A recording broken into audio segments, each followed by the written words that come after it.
Hi అండి. నేను మీ gully cricketer Gopi and welcome back to my channel gully cricket with Gopi. అన్న, మరి మనం ఈ రోజు మాట్లాడుకోబోతున్నాం Australia versus India second ODI గురించి అన్న. మొదటిగా టాస్. అది ఈ రోజు కూడా మనం లాసే. ఓ గిల్లన్నా, నువ్వు కరెక్ట్ గా టాస్ గెస్ చేసేది ఎప్పుడన్నా మరి? మరి మన బ్యాటింగ్ చూసుకుంటే మొదట్లో సీన్ కి సాగదీసే తెలుగు సీరియల్ లాగా లాగ్ మీద లాగ్ చేస్తూ చాలా నెమ్మదిగా స్టార్ట్ చేశారు. మరి మన రోహిత్ అన్న అయితే బాల్ ని టచ్ చేస్తే ఎక్కడ బాల్ కి దెబ్బ తగులుతుందో అన్నట్టు చాలా జాగ్రత్తగా ఆడాడు. ఇక్కడ మనం చెప్పుకోవాల్సిన విషయం pitch condition and swing bowling. Australia bowlers perfect line and length వేసి అక్కడ మ్యాచ్ లో ప్రెషర్ ని, చూస్తున్న ఆడియన్స్ బ్లడ్ ప్రెషర్ ని పెంచారు. మరి మన రోహిత్ అన్న నెమ్మదిగా ఆడటం వల్ల గిల్లిలో సహనం సన్నగిల్లి అవి దేఖో అన్నట్టు ముందుకొచ్చి బాల్ ని గాల్లో లేపాడు. కానీ ఫీల్డర్ దాన్ని పట్టుకున్నాడు. మరి నెక్స్ట్ వచ్చాడు వచ్చాడు వచ్చాడు వచ్చాడు మన కింగ్ కోహ్లీ. మరి అలా వచ్చిన కోహ్లీ అన్నకి ఇంగ్లాండ్ లో ఉన్న ఫ్యామిలీ గుర్తుకొచ్చిందో, లేక కెప్టెన్ అవుట్ అయిపోతే నేనెందుకు రన్ చేయాలనుకున్నాడో, వికెట్ల ముందు కాళ్ళు పెట్టేసి దొరికిపోయాడు. అదేనన్నా ఎల్బిడబ్ల్యూ అవుట్ అయిపోయాడు కదా.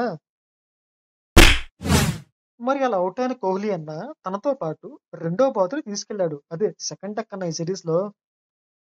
మరి తర్వాత రోహిత్ అన్నకి జత కలిసిన శ్రేయస్ అయ్యర్ హిట్ సినిమాని కొన్న బయ్యర్ లాగా ఇన్నింగ్స్ ని గాడిలో పెట్టాడు. ఇద్దరు మంచి షాట్స్ కొట్టి చెరొక 50 పూర్తి చేసుకున్నారు.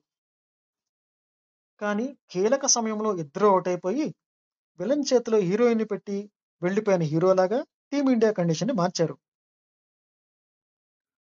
మరి తర్వాత వచ్చిన బ్యాట్స్మెన్ టీవీలో India women versus New Zealand women match చూసే పని ఉన్నట్టు త్వరగా పెవిలియన్కి వెళ్ళిపోయారు. మొత్తానికి మనం ఒక 264 లాంటి ఒక యావరేజ్ స్కోర్ చేయగలిగాం. ఆస్ట్రేలియా బౌలింగ్ ఎలాంటిది మరి? మరి మనం ఆస్ట్రేలియా బ్యాటింగ్, అదే మన బౌలింగ్కి వస్తే ఆస్ట్రేలియా వాళ్ళు కూడా మూవీ స్టార్టింగ్ లో విలన్ చేతిలో దెబ్బలు తినే హీరోలాగా కొంచెం నెమ్మదిగా ఆడారు. మరి మన బౌలింగ్ కూడా సినిమా స్టార్టింగ్ లో రెచ్చిపోయే విలన్ లాగా కొంచెం బాగా వేసినట్టు అనిపించారు. కానీ పంచర్ అయిన టైర్ కి ప్యాచ్ ఎంత ముఖ్యమో మ్యాచ్ గెలవడానికి క్యాచ్ అంత ముఖ్యం అని మన వాళ్ళు మర్చిపోయారు. కీలక సిచ్యువేషన్స్ లో క్యాచ్ వదిలేరు. చివరికి మ్యాచ్ తో పాటు సిరీస్ కూడా ఆస్ట్రేలియాకి దివాళీ గిఫ్ట్ బాక్స్ లో ప్యాక్ చేసి పెట్టినట్టు ఇచ్చారు. ఇక్కడ ఒకటి మనం అబ్జర్వ్ చేయొచ్చు.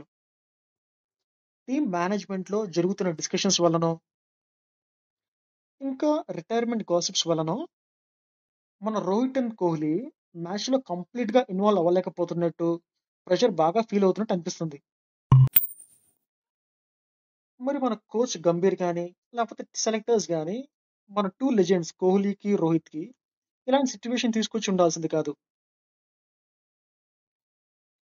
ఆస్ట్రేలియా లాంటి బిగ్ టీమ్ అంటే స్ట్రాంగ్ టీమ్ తో సిరీస్ ఆడుతున్నప్పుడు బుమ్రాకి రెస్ట్ ఇచ్చి అదే ఏషియా కప్ లో చిన్న చిన్న టీమ్స్ మీద ఆడించడం, అసలు ఇది ఎలా జస్టిఫికేషన్ చేసుకుంటారో సెలెక్టర్సే చెప్పాలి దీన్ని.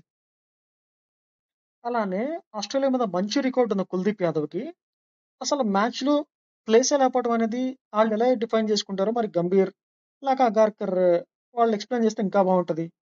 గంభీర్ సెలక్షన్ ఫార్మాట్ ఎలా ఉందంటే ఓన్లీ ఆల్రౌండర్స్ తో నిండిపోవాలి టీము అనే ధోరణిలో వెళ్తున్నాడు. కానీ ఇది ఎన్నిసార్లు వర్కౌట్ కాదని త్వరలోనే మన గంభీర్ మామ తెలిసిపోద్ది. అది ఎంత త్వరగా తెలుసుకుంటే అంత మంచిది. లేట్ గా తెలుసుకున్నాడు. మరి నెక్స్ట్ మ్యాచ్ కూడా ఏంటి థర్డ్ ఓడిఐలో ఓడిపోతే ఇంకా మనకు మిగిలి తెల్ల సున్నమే. అది వైట్ వాష్ అన్నా తెలుసు కదా. మరి ఈ సాటర్డే మూడో మ్యాచ్ అయిపోయినాక మరొక వీడియోతో మీ ముందుంటాను. మీరు మాత్రం మన ఛానల్ని సబ్స్క్రైబ్ చేయండి. తెలుసు కదా మన ఛానల్ నేమ్ గల్లీ cricket with Gopi. Please like, share and subscribe. Thank you so much.